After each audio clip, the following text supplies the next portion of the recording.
Rappelons que la justice a déjà condamné un bon nombre de personnes à la peine de mort, exécutant ainsi plusieurs individus sous prétexte que la mort était la meilleure façon de maîtriser la criminalité.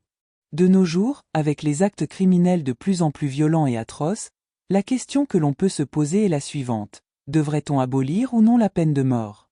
Selon moi, il est évident que le fait de répondre à la violence par la violence n'est en aucun cas la solution à ce problème. En premier lieu, je crois que le système judiciaire est défaillant et qu'il peut s'y glisser quelques erreurs.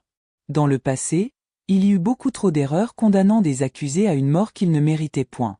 En effet, il est arrivé quelquefois qu'après l'exécution du prétendu coupable, le réel meurtrier venait se livrer et avouer son ignoble geste sur l'ordre de sa mauvaise conscience.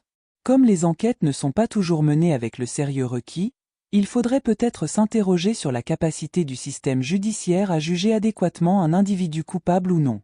En deuxième lieu, j'ai la conviction qu'ici-bas sur Terre, il n'y a pas d'humain assez parfait pour juger du comportement d'un autre et encore moins de décider de sa mort. Autrement dit, le droit de vie et de mort n'appartient pas à l'homme, mais à Dieu. Or, les juges ne sont pas infaillibles et dans le cas de la peine de mort, l'erreur judiciaire est irréparable. En troisième lieu, il est certain que la peine de mort ne fait pas peur aux assassins et autres tueurs en série.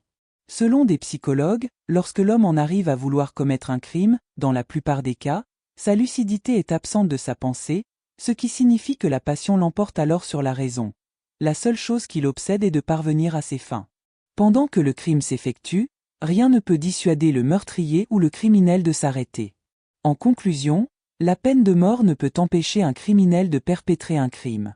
Par conséquent, on peut punir sévèrement et avec justice sans tuer car il est moralement grave de tuer un homme avant qu'il ait pu régler ses problèmes avec lui-même et avec la société, avant de lui laisser le temps du repentir.